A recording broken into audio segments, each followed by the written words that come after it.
Welcome in Wednesday afternoon, hump day. Are you a hump day person? Do you go by hump day for Wednesdays, Megan?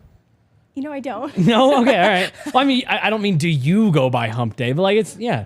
Do you refer to Wednesday as hump day? I don't. I guess, yeah, let me start all that over. Welcome in. DNVR Avalanche podcast. Wednesday afternoon, Jesse Montano, Megan Angley, Tiff on the board. We got a full show for you guys today. We will have Ken Boehlke from Sin Bin Vegas on here with us in about 10 minutes to talk about the Stanley Cup Final, everything that's going on in Vegas. We got Media Day there on Friday. Stanley Cup Finals open up at T-Mobile Arena on Saturday. It'll be good to catch up with Ken, kind of get just his perspective on everything in the heart of all the action. Darren Helm sounds like he will be hanging up the skates, which doesn't come as a huge surprise given kind of everything that we saw unfold this year, Megan. So we're going to get into that, maybe take a look at other potential Avs players that could be heading down that road. And we'll get into there's a lot of news coming out. There's a lot of low-calorie news bits within the Avs. Nate Clerman. Don't bury the lead. Well, right. Yeah, just a lot of, there's a few different things that we got to touch on, Eagles related. More coaches are being officially hired. We have a little bit more information, reported information on the Barry Trotz, Andrew Brunette, John Hines situation in Nashville. Sounds like we're inching closer to a conclusion on the Kyle Dubas thing. We just got a lot. There's a lot going on right now that is nowhere near enough for like a full show or even like a full segment. So we're going to try to cram as much of it as we can into a certain part of the show. Before we get to all of that, let's start here. Stanley Cup Final coming up on Saturday. I know we've touched on it a few times already, but like this is the biggest part. This is supposed to be the biggest, 2 weeks on the NHL calendar. It's Florida, it's Vegas. Either result we get, you are going to get a first-time Stanley Cup champion. Are there either of these fan bases that, and I know Avs fans have kind of a checkered past with Vegas fans and the team, but are there either one of these fan bases that you're looking at being, it'd be nice to see them win? It feels easy to say Florida because of the relationship the Avs have in proximity to Vegas in the West. Right. Built some tension, and just the cap circumvention standpoint that has bothered fans outside of that fan base has definitely been tough. Mm-hmm. But that's why I look to Florida a little bit more favorably, and there's less conflict of interest in Florida than there is in Vegas. But there are parts of Vegas that I find myself a little bit excited to root for. Honestly, the goaltender storyline has been a really fun one to follow, to see a goalie, first time in the NHL playoffs, become one of the most important players and a big reason why they're here. So there will always be storylines I can get attached to, but Florida has the edge here for me. Yeah, there was actually, I was listening to the 32 Thoughts podcast this morning, and there was a Vegas fan that called in, and he said, I know everyone wants to give us a hard time because we're new and, we've been here a couple times, blah, blah, blah, blah. But, he did, sorry, I'm just checking here our stream. Our stream is giving me some weird things on the screen there. Oh, yeah. The link? Yeah. Oh, okay. It's... Resend the link. Oh, wait, hold on. Oh, no, I'm sorry. Tiff, you're on it, and I just suck. I clicked on like the DNVR live thing, and it took me to the Rockies stream, and I was like, oh, crap. I was like, are we, yeah. So I fully apologize. No, but we good. are all good, yeah. I'm glad you're looking. No worries. No, but they did mention, like, this Vegas fan did mention they've had an IHL team there. There is like a history of hockey, and they've had professional teams, never NHL teams, leave. And so he said, there are long-suffering in a different way. Absolutely. But like there are long-suffering fans in, hockey fans in Vegas. Like you said, I think on the Vegas side, there are more individualized story arcs that I think are fun. Like Jack Eichel. Exactly. How do you not feel good for Jack Eichel for everything that happened in Buffalo and, the way he was criticized and then the injury, really it sounds silly to say about a young 20-something-year-old kid, but like there were serious question marks about the viability of his career. Could he actually come back? He gets to Vegas, things kind of come off the rails a bit. To see him be able to bounce back this year, and he's had as good of a playoffs as he's had, you'd feel really good for him. Like you said, the fourth string goalie. I mean, I know you don't necessarily look at Aiden Hill as a fourth string goalie, and I'm excited to talk to Ken about that here in just a second. And then like real sneaky, I'd love to see Jonathan Quick get another ring, just because we mentioned the way that the John Hines thing was handled in Nashville and was that on the up and up. The way the LA Kings dealt Jonathan Quick, like that was one that almost everybody unanimously agreed, not cool, not the right way to handle a veteran who's meant that much to an organization. It'd be kind of a fun little redemptive story arc here. But I believe we do have Ken here with us from Sin Bin Vegas. There he is. Ken Boehlke, Sin Bin Vegas. Man, it was a rough year for you guys last year, but this has been quite the bounce back for you personally, eh? Ooh, hold on 1 second. We're having an audio issue here on our end. Just 1 sec.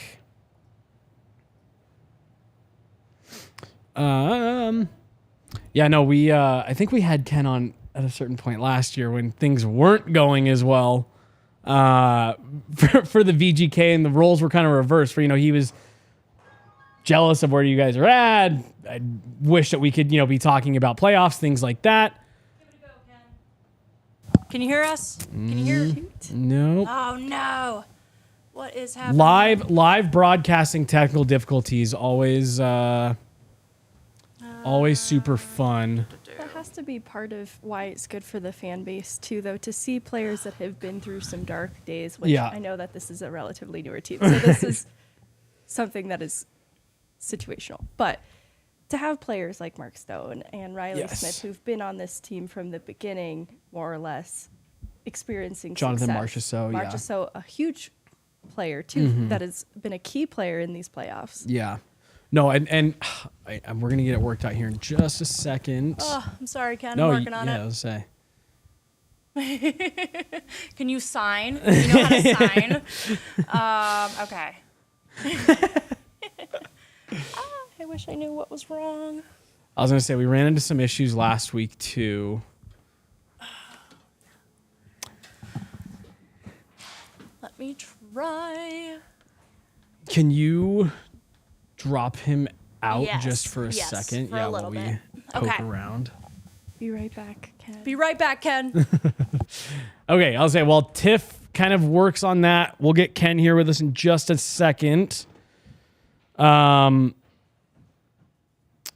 Like you're talking about, the players that have been there, because again, yes, it's only 6 years, but like Jonathan Marchessault, Riley Smith, William Karlsson, some of those guys that you're talking about have been there from the beginning.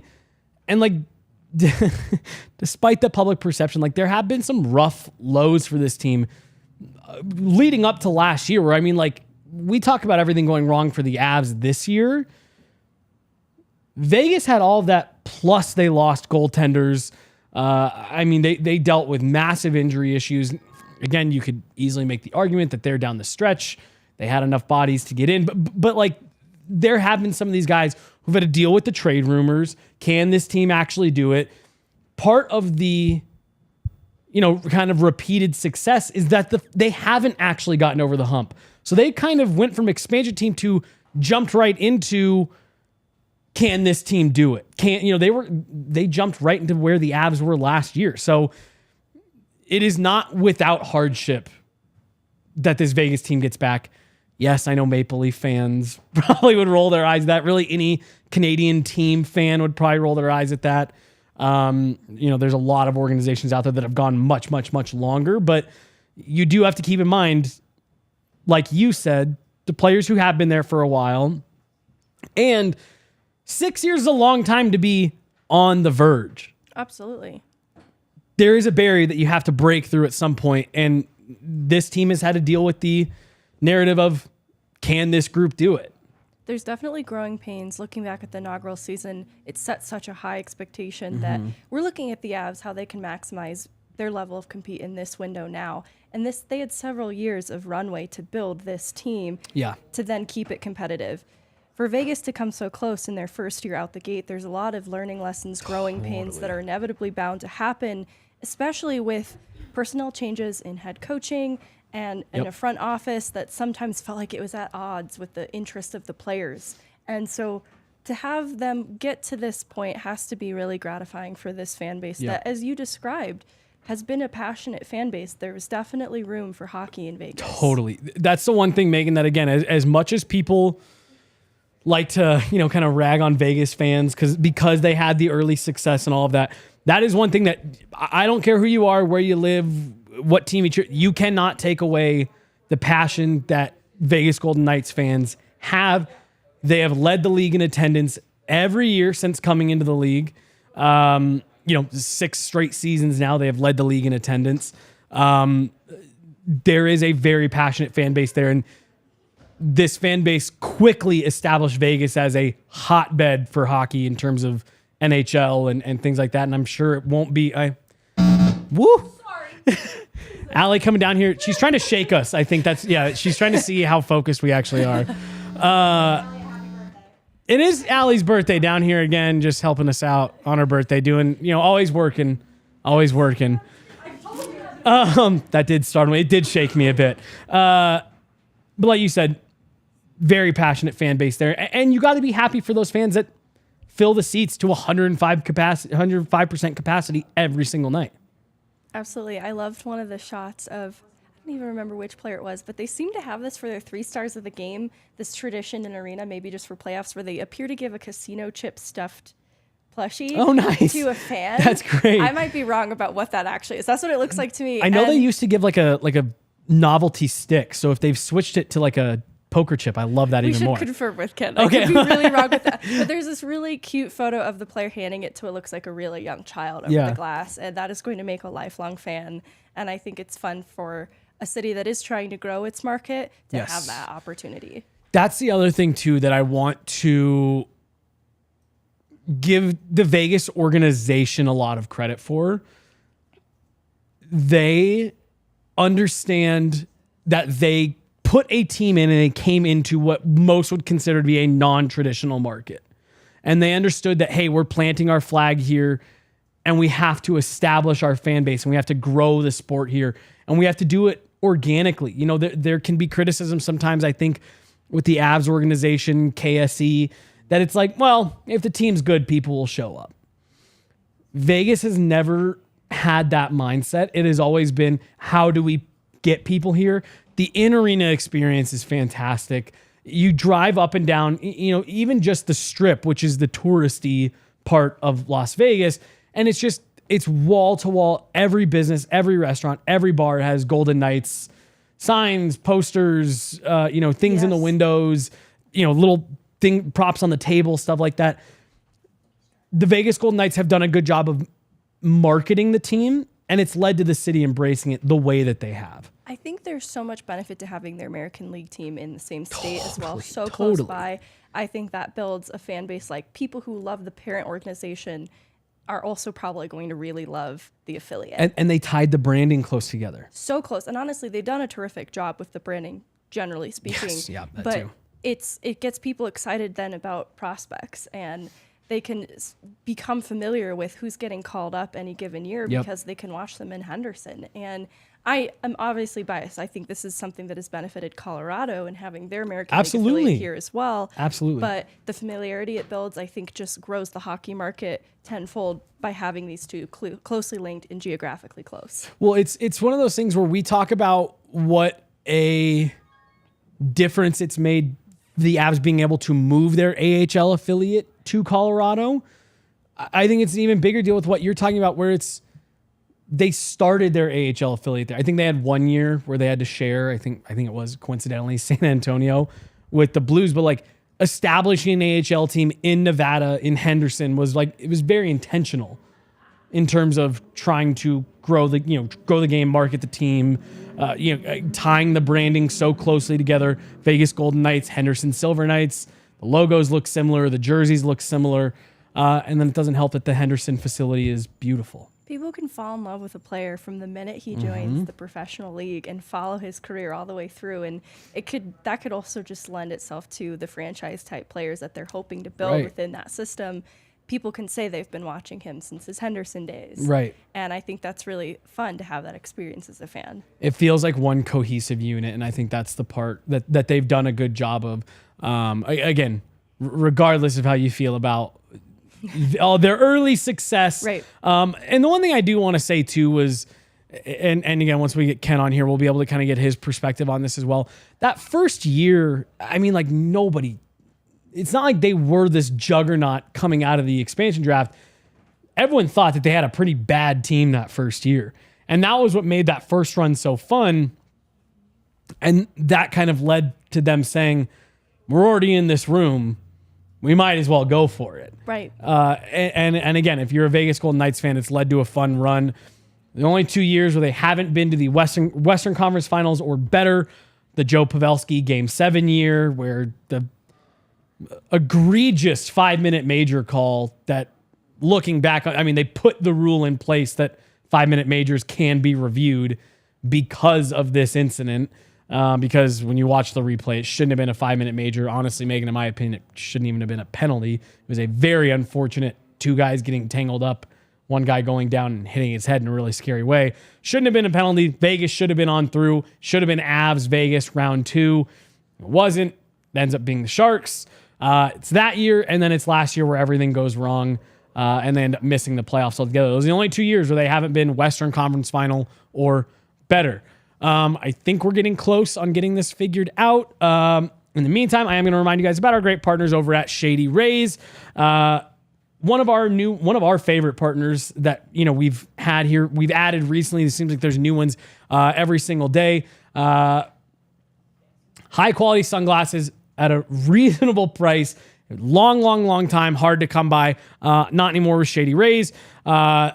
Online, they have a huge selection. If you don't want to shop online, you can head in to their brick and mortar location inside the Park Meadows Mall in Lone Tree. Great selection there. You can try everything on. Super friendly, super helpful staff. If you want to shop online, you can go to shadyrays.com. Use the code DNVR. You're going to get 50% off 2 pairs of polarized sunglasses. So you can try the shades that have been rated 5 stars by over 250,000 people for yourself.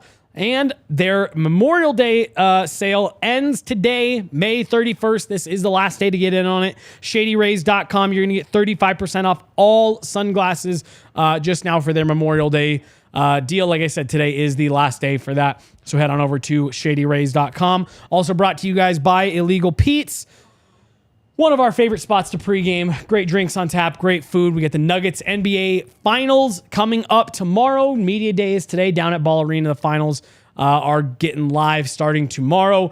So if you can't make it to the game, you're coming down here to watch, stop at Illegal Pete's beforehand. Get in on that happy hour, get some drinks, get some great food. Come on over here, get some more drinks, some more great food. Then go back to Illegal Pete's after for the after party after hopefully a huge Nuggets win. More drinks, more food. You really just can't go wrong. Like I said, right down the street. They have locations all over the Denver metro area. And they have extended their happy hour hours to 3 p.m. to 8 p.m. every single day. So, again, generous happy hour, and it lines up perfectly before the game gets going. NBA Finals, Stanley Cup Finals, whatever you're going to be watching, hit Illegal Pete's beforehand. And then we are through to the NBA Finals, so they're on, I believe the NBA Finals are on ESPN. So if you have any subscriber, you should be able to get that. But if you're looking for a new TV provider or you're wanting to plan ahead for next year when every game isn't on ESPN, Fubo TV, another one of our great partners that seriously, this is just an outstanding product. Whether you have cable, if you're looking to add altitude or whatever, I highly recommend just looking into Fubo in general. A couple of years ago, me and my wife switched over to the streaming-based kind of cable provider. She texted me right there into the microphone. And we really did. We loved it. It was just a much better experience. We've since switched to Fubo, here in the last few months, being able to get altitude, plus pretty much every channel that you could need. national channels, things like that. They've got it all. Super easy to access, built into your smart TV. 140, more than 140 live channels, sports, entertainment, movies, all of that stuff. You can get it on your phone, smart TV, Apple TV, Roku. There's really nowhere you can't get it. You don't need a box. You don't need a technician to come out and fix it, hook it up for you. It's right there. Get you everything you need. Go to FuboTV.com/DNVR. You can get 15% off your first month of Fubo Pro. And again, the one thing that I didn't mention there enough, they have Altitude. They carry Altitude. If you want to just be able to turn on your TV, click on Altitude, get the game pulled up. You can do it with Fubo TV. Again, that's FuboTV.com/DNVR. You're going to get 15% off your first month of Fubo Pro. All right. Oh, that's not Ken. I thought it was him speaking. No, you're good. Okay. All right. I think we're still trying to get Ken here. Ken, if you're listening. Yeah, I was going to say. He's trying to. He's trying. Okay, cool. All right. Awesome. Okay, Perfect. good. Thank you. His audio, we can't get audio from him into our system. Oh, okay. Okay, perfect. Awesome. Well, not perfect, but thank you for helping. You're the best. We are still working on getting Ken here. Megan, let's look at this a little bit from the Florida standpoint, because my thing with them, and you mentioned it a little bit, I've always felt bad because like Florida just like, and I mean this in a good way, but like there's just always been this like, who cares about Florida? And there are passionate fans there. There's maybe not as many of them as some other fan bases. And you feel for the players at times because that arena can be half empty on some, on a lot of nights in the regular season. It's just kind of this like redheaded stepchild organization. It's nice to see that. Slow burn relationship too, because I think the build has been a lot more gradual, but I do think hockey is sticking more and more. In Florida as a whole, I think Tampa Bay having the success that they're having is a part of that as well. But they've been on my radar because they've taken chances on DU kids over the years, but it hasn't quite panned out just yet. I'm hoping Mike Benning will be a helpful player for them in the future. But that's what makes it interesting about Florida, though. There's very little conflict there. It's interesting that they land Matt Tkachuk, a player who has the reputation of being a frustrating player to watch, especially on the opposition. But for some reason, it's like he's been made more likable. This is controversial. I shouldn't even finish this statement. In Florida, because of what Florida represents to be in the league, the scheme of things. Right. But I also just think they've done a lot of things well to get themselves to this point. And I say well, and that has also been a slow burn. It hasn't been just a lot of things going right at once for them, and I think it's something they've been building towards as well. So that's what makes it nice to see. Well, I totally get what you're saying, because like Matthew Tkachuk, I really do think like this is one of those instances where it's like he went to a team that again is just kind of brushed off. Nobody gives a second thought to the Florida Panthers, and you almost like worried like, man, are you potentially sending a major star in the league off to a corner that nobody pays attention to? And he's almost kind of like become like the anti-hero, where it's like he's fighting back against all of, like hockey media to bring attention to the Florida Panthers. Like he's single-handedly doing it. Like he's like a vigilante, if you will. You know what I mean? Like depending on who you ask, it's like, I don't know if that's actually what you want. That's not good for the city. Regular citizens fighting crime, just leave it to the cops. But no, like he's super badass, and I totally pro vigilante. I know you are. But it's kind of like the Trevor Zegras hockey villain. Yeah. Category of player that we've talked about, the kind of player that you probably really appreciate when he's on the team that you support and root for, and I think that's probably true still of Matt Tkachuk. Totally. Yeah, it's true, and he really also has, especially in this playoff run. I know Sergei Bobrovsky is probably even the Conn Smythe front runner right now, but Matthew Tkachuk has kind of given a face to this like underdog run that they're on, where it's like anytime, whenever you're ready to count them down and out, okay, well, yeah, they're down 3-1 to the Bruins. That was a fun run. Matthew Tkachuk took over. wow, they got past the Bruins, but you just so happen to be running into a Maple Leafs team that it is also on this big emotional lift. Matthew Tkachuk takes over. You get against the Carolina Hurricanes, and it's like, well, is this kind of a moment where all the emotions fade away and just a solid, deep team, good goaltending, can roll 4 lines, can they come through? And Matthew Tkachuk is the hero in 4 straight games. It's interesting too, like in looking alongside these teams, I think AJ was right the other day when he talked about the depth of Vegas. I think it is a strength of Vegas that has a slight edge over Florida in this arena. But in the Toronto series, people were critical of Tkachuk, like maybe being less visible than they had hoped, but he was still visible in ways that mattered. They were looking at production solely because the difference on the team beyond just the goal scoring and the playmaking that he's capable of is what he brings to the table. That is, I think you're right, has been kind of the face of what the identity of this team is represented, because it's represented in other players alongside him that are also playing really well. Carter Verhaeghe, Sam Bennett, it's definitely a team effort, especially Bobrovsky having the playoff series that he's having so far. Yeah. They've been opportunistic. They could have taken one look at the Boston team that they were up against in round 1 and allowed that to get in their heads, and they didn't. I like the term you've used, house money, when you've talked about the attitude they've had round by round is, well, what do we have to lose? It kind of reminds me of how you described Vegas's inaugural season too. Right. And it has a very similar feel to it in what we're looking at with this Florida team. Of course, they were formerly the President's Trophy winner, and they were swept by a very good Tampa team last year. So there's reasons like, okay, they're not exactly the underdogs, but I see what you're saying in that completely. That's the role that they've taken on. Because I agree with you. And this is the one part about this that, Megan, you and I have touched on a few times here where it's like Florida, definitely wasn't given enough credit coming into this, including by us, coming into this postseason. I think we were all very quick to forget they just won a President's Trophy. They have Matthew Tkachuk. They have, players on defense, Aaron Ekblad, Brandon Montour. Like there were a lot of good pieces there, and they've taken on the underdog role.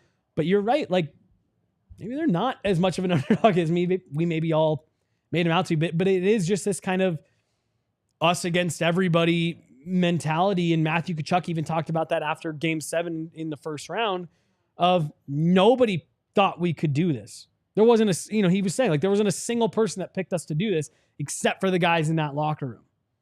And that's the attitude they've just kind of carried through. And I do think it would be fun to see them find some success, win a Stanley Cup, get a reward for that franchise, and really just kind of, how does that change things? Does a Stanley Cup to the Florida Panthers change the way that organization is viewed? Does it change the way? Because this is the other part that's always been weird. Why players wouldn't want to go there? It's Miami. Yeah. Well, Claude Giroux helped answer that for us. When we were hopeful that it would be Colorado. I think he said, no thanks. Yeah. But seriously, no state tax. Miami, it's nice weather year round. You've heard guys like Steven Stamkos talk about that like once he got to Tampa, it was like, I don't want to leave. It's great weather here. And, he makes a joke about like, I've been here for so long. When I do go back to colder climates, I'm like a total weenie about it because I've just acclimated. And so I would be interested to see how does this change, because that's the one thing that we have seen with Vegas. They've made it a destination that players want to be. And the results are in the roster. Not only have they traded for some of these guys, but they've been able to extend all of them. Any guys that they have traded for to bring in, they've been able to extend them. And they've also been able to land a good amount of free agents. Absolutely. Yeah. And so can Florida do that? Can this success for Florida turn them into that kind of team? What does this do for Sergei Bobrovsky? Going forward, is this a pivot? Is this a turning point in his career? I don't know. Does the carriage turn back to a pumpkin? Right. It feels like because of it's nearing an end, likely it feels like a high note. Yeah. But it does feel hard to imagine it as sustainable to carry forward for much longer. Maybe that's still a question right now. Is it sustainable through the final? Right. the one last thing that I think these two markets kind of share, and it goes back to what you and I have talked about with the folks down at PHNX. I think these are important markets for the NHL. 100%. Vegas, South Florida.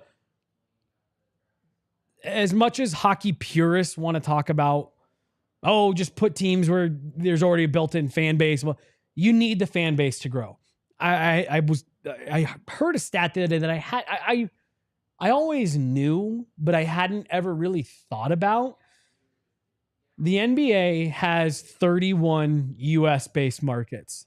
The NFL has 32. The MLB has 31 or 33. I don't remember the team count in the MLB.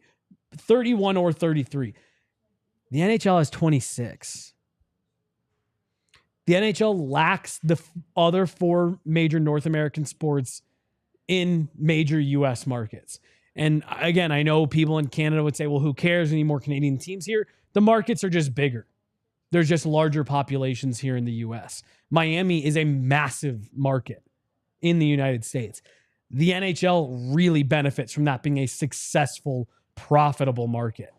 Vegas is a huge market. It was, for many, many, many years, people questioned why there were no pro teams there because it's such a big market. And to the point that you made early, we have proved, the NHL has proved, Vegas has proved that hockey belongs there. They need these markets to succeed, and both of these teams being there and one of them winning goes a long way for that. Absolutely, because ultimately, when we look at the growth of the game, this is the type of thing that lends itself to development and getting more sheets of ice in a given place and getting younger players into the game at a younger age. And that happens when there is an NHL or professional team to rally around.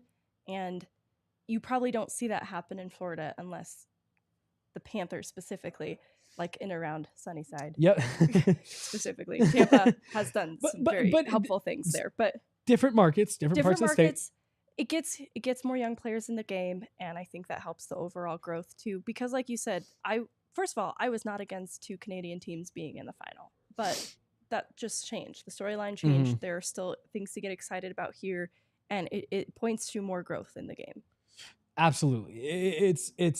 And that is, Megan, like at the end of the day, that's all that really matters to me, is that this sport that I have been in love with since I was a little tiny kid, and that, I've been very fortunate to be a part of and see the community grow. You and I have had the conversation, like, your story of how you got into hockey is like, it's one of my favorite things ever, because it's a new person finding the game in a non-traditional way, or not non-traditional, but in a new way, in a different way than I did. And it's led to you now, looking for, you building a career in sports. You and I talked specifically, I think it was right after we had Craig Morgan from PHNX on, about, the two huge names playing for the Toronto Maple Leafs are born and raised in Arizona. You need these markets. I love to hear about new fans, new players, young players, whatever, coming up in these new markets. And that's what's most important. I want as many people to see how great this game is, see it in the same way that I do. And having these two markets, these two organizations get to this point and have the Vegas Golden Knights and the Florida Panthers put on the center stage for the next 2 weeks in the hockey world, I think is good. And I will echo something that Elliot Friedman talked about last week. I will be tuning in start to finish to every game in the Stanley Cup Final, because as much as we all want to talk about, we need these markets, we don't need to be putting them in more Canadian markets. Toronto is in the center of the hockey universe. If we're going to do all that talking, we have to watch. And you have to tune in, and the ratings have to be good. So I really do. I encourage everyone who listens to this, watches this, if you're a hockey fan, tune in and watch the Stanley Cup Final. Send the message that we want to see great hockey. It doesn't matter what market they're from. The NBA has this problem that everyone is worried about ratings. All the fans, for some weird reason, are worried about what are the ratings of the NBA. And, they talk about, well, if it's the Nuggets and the Heat, we don't want to watch. We'd watch if it was LA and Boston. okay, then be prepared for it to always be LA and Boston getting the talking points. You got to tune in. You want good games. That's all that matters. And I think Vegas and Florida is going to give us a fantastic Stanley Cup final, and I'm really anxious to watch it. Absolutely. Because you're right, in the scheme of things nationally, hockey is still a sport that is the last priority when it comes to scheduling, and I'm sure hockey fans would like to see that change. I agree. I totally. And you mentioned the scheduling. Vegas was on the raw end of some of that stuff as well. Having to play 8 p.m. local in Vegas when there's nothing else on the NHL schedule. It's like, why? We should be putting these games in more center stage and tuning in, having good ratings. I'm glad the games are on TNT. I think that's a fun, engaging panel. And I think they'll do a good job of making sure that the final is as entertaining as it possibly can be. All right, so it sounds like we are having some technical difficulties getting Ken on, so we're gonna have to go through this show. So what I'm thinking we can do. Are you on a mic? Yes. Can they hear? Okay, perfect. So what I'm thinking we can do is we'll finish up the show. Okay. Us three will get on StreamYard. We'll record an interview real quick. We'll throw it up on YouTube, and I will edit it into the podcast link. Perfect. All right, so you will be able to hear from Ken Later today on the end of this show. I was going to say we'll either get him on that or we can get him on tomorrow. We will get Ken on today or tomorrow, but we won't be able to have him on this live stream. I really do apologize. Again, technology always finds a way to just ruin things, doesn't it? All right, so let's park that. We still have more Stanley Cup Final stuff to get into this week. Again, when we talk to Ken, we'll get a little bit more from his perspective, and we will have our preview show, I believe, on Friday. Rudo will be back. So we'll be able to dive a little bit. We'll be diving a little bit more deep into X factors, specific players. We're going to talk about head-to-head matchups, kind of get into the nuance of this before we make our predictions, things like that. But yeah, we will get Ken on at some point, either today or whenever we can. Let's get into Darren Helm and talk about that a little bit here on the other side of this.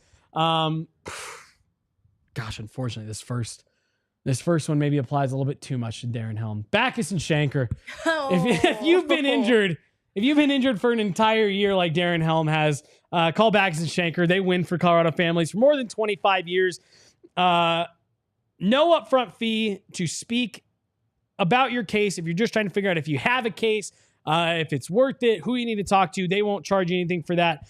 In fact, they don't charge you anything unless they win your case and win money for you. Backus and Shanker has won over $1 billion for their clients here in Colorado. And now they have even more locations to make sure they can service everybody. Denver, Aurora, Inglewood, and Fort Collins. Backus and Shanker has more than 30 lawyers, more than 100 people on staff. And they can help you with all kinds of injury cases where you weren't at fault. Car accidents, motorcycle, rideshare, pedestrians, trucks. They can even help if you were injured at work. Give them a call, 222-2222. Growing up here in Denver, I've always heard about, you've always heard the Backus and Shanker commercials, radio, TV, see the billboards. It's weird to be doing one now as an adult. Backus and Shanker. Again, they've won over $1 billion for their clients. 222-2222. Give them a call today. If you are in need of representation, if you were injured in an accident, that was not your fault. Also brought to you guys by DraftKings Sportsbook. Have you made any finals bets, Megan? No. I haven't done it. I need to do it today before we head into tomorrow. Nuggets, Panthers, that is going to be the parlay that I go with. A finals parlay. That's fun. What sucks though is that the Nuggets are like massive favorites. So like you got to really find a good parlay that makes sense, or you're taking like major juice on them. I think as of this morning, they were minus 360 to win the finals. So, I mean, like big time favorites. I think I even saw someone said their odds to sweep were only at plus 600, which like to sweep in the NBA finals at plus 600, it's like, holy shit. It's pretty believable. Right. So like, I don't know, throw a few bucks on that because like the odds aren't like, it's not that crazy of a thought. So that will be my finals parlay, but they got all kinds of good stuff going on right now. If you head on over to DraftKings Sportsbook, use the promo code DNVR, bet just $5. and you can get $150 in bonus bets instantly. Download the DraftKings Sportsbook app. Again, use that code DNVR. And if you have a gambling problem, call 1-800-522-4700. And last but not least, we are brought to you guys by Breckenridge Brewery, the official beer of DNVR. It's summertime. They got their Good Company seltzers going. The farmhouses, again, if we can ever get a full day where it doesn't rain, I am looking forward to making my way out to the farmhouse. It's a great facility, huge restaurant, giant outdoor area. If you were at the DNVR Avalanche Stanley Cup party last year, that was where we hosted it. So it's a great restaurant, great facility, just an overall good time for the summer. And of course, they've got all of their beers there on tap, and it's as fresh as they get. So they're delicious. You have all kinds of different options. I picked up a sampler pack for a barbecue that I was at on Monday, Memorial Day. So it was just nice because everyone's got different tastes. Pick up a sample pack. It's got a little bit for everybody. Use the Breck Beer locator at breckbrew.com. Available now in all 50 of the United States, not just the continental U.S. anymore. Use a Breck Beer locator. You will be able to find a spot near you. We're going to get you to drink one on camera. I feel like we need because we need to get her to do a flight, like a whole ass flight of them. You know what? With reviews. We should do that. We should do that like on a Friday show. We should do that just cause. Not even just because. Yeah, just cause. Yeah. No, I genuinely. I think we can become better informed on the product. We can make some content out of this. Yeah. I'm just gonna stop this content right now. We're just gonna go do that. That sounds way better. I haven't eaten today either. So. Oh God. Everything's falling apart today, folks.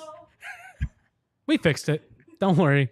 Don't panic. What's happening Nobody today? Panic. What's happening today? I haven't heard from chat in a minute. Yeah, I was Nobody gonna say. panic. I swear we're still live. Jeez. Let's talk about Darren Helm. Let's talk about Darren Helm. Everything's falling apart, unfortunately, just like Darren Helm was this last year. It was a rough year for Darren Helm, Megan, and when I figured that we were possibly heading towards the Darren Helm retirement road was the day before game one of the playoffs, when it looked like he was making his way back. And I asked him, does playing in the playoffs, or does it being playoffs help you play through the pain a little bit more? And he looked at me with a very serious face and he said, well, it's not just pain that I'm dealing with. And that kind of led us to believe there's a strength issue, that he can't get whatever it ended up being strong enough to get back to play at an NHL level. 3 separate times, count 2 in the regular season and then 1 in the playoffs, he tried to come back and play through whatever it was he was dealing with, and just couldn't. Your thoughts on Darren Helm? You know, that is when it first entered my head as a possibility, was especially after his first game back. You could tell in his demeanor that he wasn't at 100%. He wasn't close. And then, of course, he gets cross-checked in the neck by Will Borgen in the Seattle series. So, like, I don't even know what nature of injury he was dealing with on top of that then. Right. Being a problem, but if he's physically limited and it is something that is hard to get back to playing level, it just doesn't seem like a good idea. Yeah. For his body's sake, you know, like he has a future as a person to consider, right. as a human who is not a hockey player to consider. I mean, he's not that old. No, like, I mean, I guess it depends on the nature of the injury and what it was about the rehabilitation that was not going well. Did it require more time, or is this just kind of the state of things? But it's why I pitched for the type of player, Zach Aston Reese, that I did. I think that they need to consider a younger replacement who fills a similar role. And I guess it's alongside the Cogliano conversation. What's the plan for Cogliano? Yep. Because they have a few needs to fill, I could see them, if Cogliano is ready to go for another season, I could see them going back to Cogliano. Yeah, me too. And that would lessen the need a little bit because they both bring a similar quality. But we saw just how effective having a line of Helm, Cogliano, and OC was. You almost don't want to not consider finding someone who fills the role similarly? Because so much of what helps the Avs in their team defense is having a third, fourth, especially their fourth line that is difficult to play against, especially defensively reliable. You don't necessarily look to them for scoring. They can penalty kill, especially because there were so many injuries. This was where having a player with that skill set in their tool bag was necessary because there would be players going out of the lineup that could penalty kill that you didn't necessarily have a backup option. And they just need to consider, and that's why I'm advocating for a player like Zach Aston Reese, because I think he's a younger version of Darren Helm. You don't get excited about the production, but he is responsible. He's hard-nosed. And I think that, too, he had a career high in goals, which I don't even want to say what the actual number was last year when he in his tie with the Leafs, that I feel like he could have something comparable in terms of output to give. Just don't get too excited about it. But that's why I'm looking to a player like that is with Helm's retirement. Well, it's you mentioned like having that fourth line. Again, we kind of gloss over it because of what a dominant run the 22 Cup run was. But like that Avs team dealt with a lot of injuries on that run. Key injuries. And there was a lot of shuffling in the lineup, guys coming in, guys coming out. But the one thing that never changed, it was Jared Bednar's, safety blanket, and he went back to it over and over and over again, slotted guys in ahead of them if he needed to, but it was that fourth line.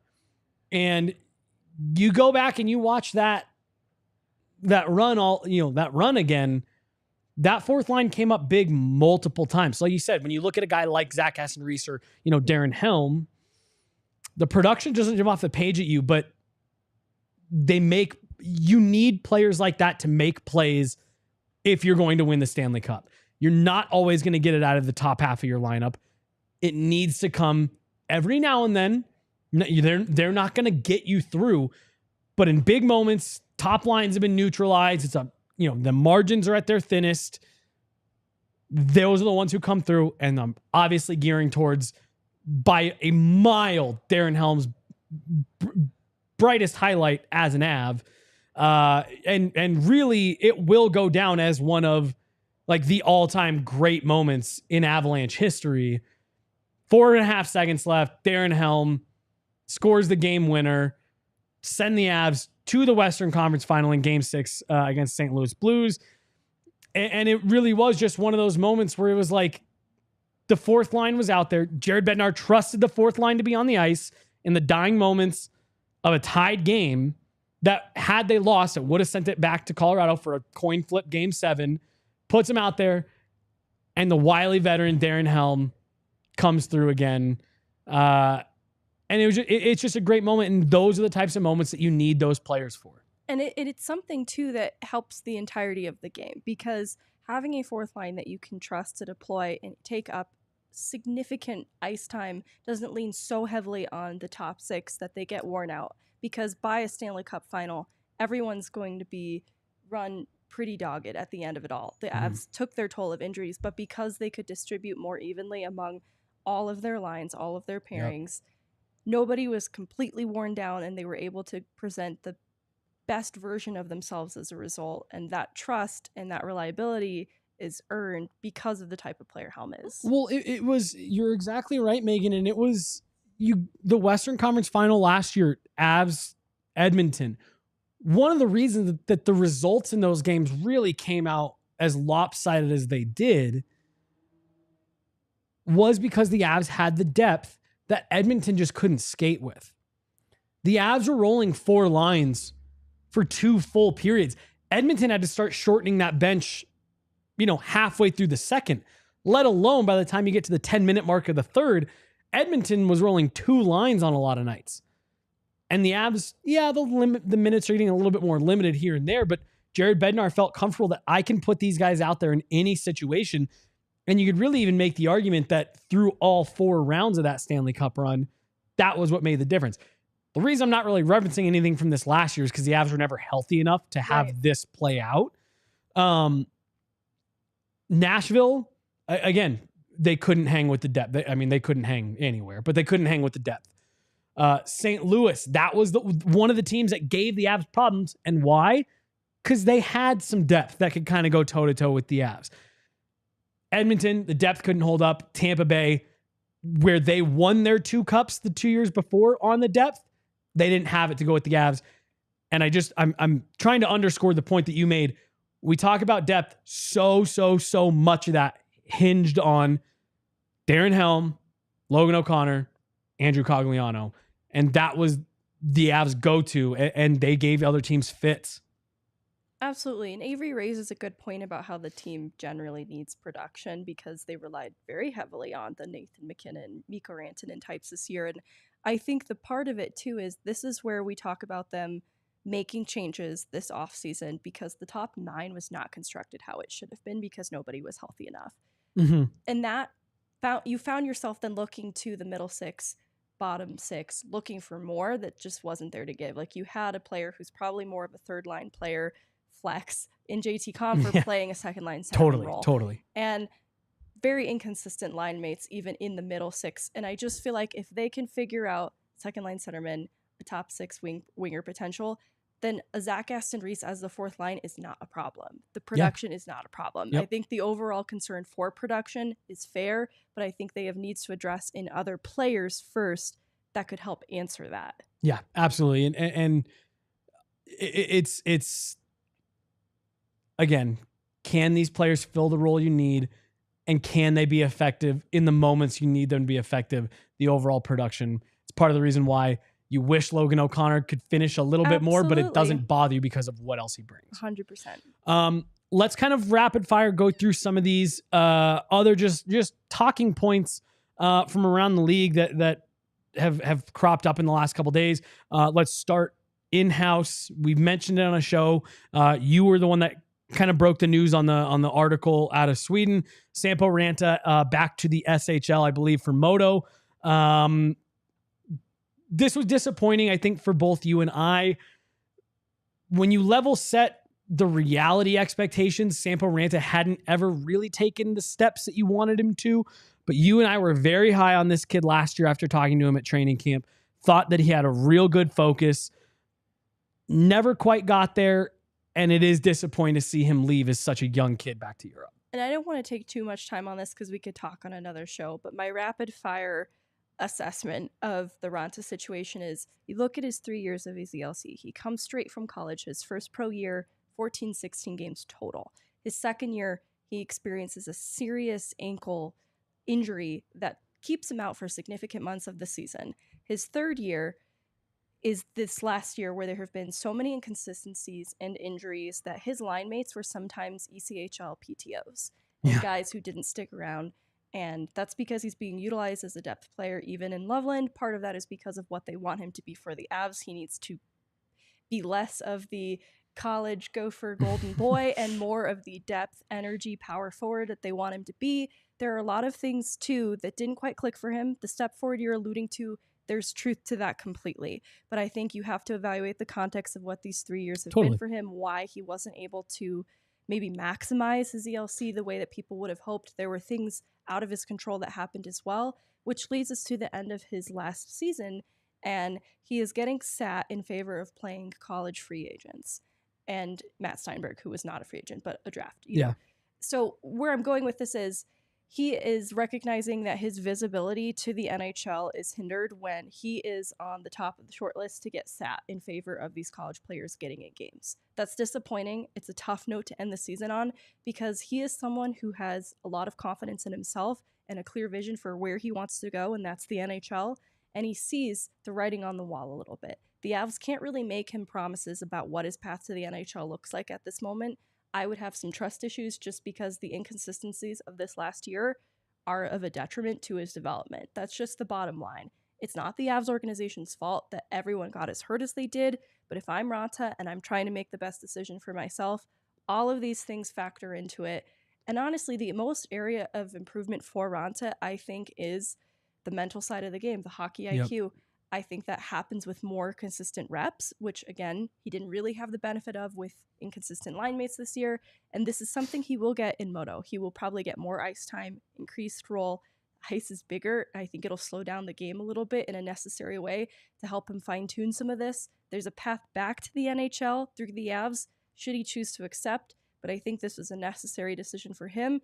And honestly, through the eyes of the Avs, he's not what they need him to be right now anyways, but maybe he can get there through Moto. The disappointing part for me was a lot of what you talked about was that, there were, extraordinary circumstances to each of his 3 seasons. That's why, for me, it was a little surprising that he didn't want to try to come back next year. You could make the argument that of all their prospects, he has gotten some of the most looks, 16 NHL games across the last 2 seasons. And for me, Megan, and I, I default to you on a lot of this stuff. And I do think that what you're talking about with him being, scratched at the end of the year probably weighed into this a bit. The part that makes it hard, if you're the Avs, his NHL stints weren't any good. Like when he first made the team last year, coming out of camp, like the 10 straight games, right? He got the first 10 games of the season. He made that roster out of camp. I was really excited because I said, this kid's big. He gets to the net and he's got great scoring touch. You had the conversation of like a Mikko Rantanen light. You know what I mean? Like, but that kind of player where he's big, you saw that kind of potential, and the puck dropped in the NHL, and it was just nothing, nowhere close. So that's the part that I think was disappointing, was that it felt like he got looks and he didn't really do much with them. But then you are right, like it's not really totally fair to judge his AHL seasons because they're pretty incomplete. Right. Like it's still 3 seasons. So we're still looking at full year and a half worth of hockey in there. That's fair. And his 6 games with the Avs this last year weren't good. There were some real defensive shortcomings in his own end that were a huge problem. Totally. It's going to be interesting. I hope whatever he's looking to get out of playing back in Europe, he gets. The Avs do hold on to his rights, I believe, for another 3 or 4 years. So if he does decide that he wants to try to make another run at, pro hockey in North America, if it's in the next few years, that road goes at least through Colorado. They get first right of refusal, if you will. Other bit of Eagles news, Nate Klerman, Boulder, Colorado native, Avs draft pick. Gosh, I feel like we've been talking about Nate Klerman for what feels like forever. I remember I used to do prospect reports on Nate Klerman back when he was in the USHL as an Avalanche prospect. 3 goals, 15 points this last season for him.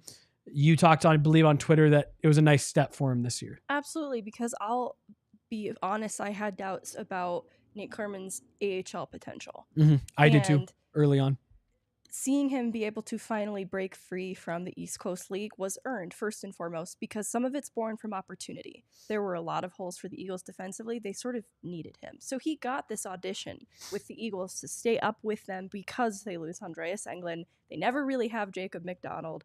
They lose Jaravalov and Hamilton to the KHL. Brad Hunt is up with the Avs for most of this season as well. That is a prime opportunity for Nate Klerman, and he seized it. It didn't happen immediately, but he acclimated. He looked comfortable as an American League player by the end of it all, and he became a pretty trusted and reliable player for Cronin as well.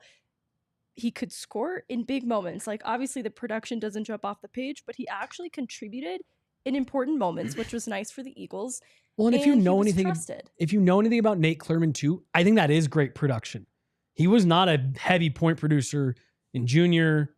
I guess I don't really know in college, but he was always kind of like the more so, kind of going through everything yesterday, when we get the information that they re-signed him, I was like, that's not a bad year production wise for Nate Klerman. No. And he's suffering from the same inconsistencies and D pairs as everyone else on this whole Eagles roster that is also just surrounded by so much change. And he handled it really well. He did a lot with both their special teams, especially on the penalty kill. And that's where a lot of the American League hockey gets played. There's very little 5-on-5. And he did well. And I'm glad the Avs did it because they didn't have a lot of players signed. Which, honestly, this is kind of the Eric Johnson conversation, too, is what do they do with these players if not one of them to return or both? Right. And so, it's funny because, like I said, I feel like we've been talking about Nate Klerman forever, but like he really is a great story of like Stick with it. Stick with it. Stick with it. USHL, multiple years at Notre Dame, ECHL, and it looks like he just may have carved out a full-time spot in the American League. I'm keeping my fingers crossed and inviting our viewers to tamper expectation on NHL dreams. Yes, absolutely. Because there's still a lot to prove at the American League level that it's fair to have doubts around. But he really took a big step forward. He's pushed himself from, at one point, I thought this was a prospect that was buried in the Utah you'd never even end up hearing about him. He'll retire and you'd never even know. He's now put himself at least on a potential NHL call-up track. I agree. I think he's at the beginning of the track. He's got a long way to go. But if he can continue to get incrementally better, I'm not saying it's with the Avs, but this is a guy that you could see getting an NHL game here 2-3 years from now. Potentially. Maybe. Potentially. We have to see where Wyatt Ahmed is at that point. Like I said, I'm not even necessarily saying with the Avs. Just no, you're 100% right. I'm mostly just trying to give Nate Clerman some, because I really should. If you went and pulled out of the archive some of my like prospect reports on this kid, I seriously was like, he'll go to college and that'll be the last you hear of him. He surprised me this year, and I think it's fair to give him a shout out by how hard he was also worked to get to this point. Yeah. There's a lot more that we could get to, but we are already running a little bit long. We're going to try to get on with Ken here. Last thing, I just want to get a quick thought on Nico Sturm, silver medal at the World Championships, former Av. Good to see him go and have some success with Germany. Backyard Brad Hunt, bringing home the gold. Team Canada. I thought it was a terrible roster going into the tournament. They find a way to pull it together. Gold medal. And then Latvia upsets the U.S. in the bronze medal game to capture a medal. So it's Canada, Germany, Latvia, unconventional top three. I know the Avs season has not been a very good season to look back on, but I hope this year of life for Brad Hunt, coming to Colorado, projected to be an American League player, getting so much time and visibility with the Avs. And paychecks.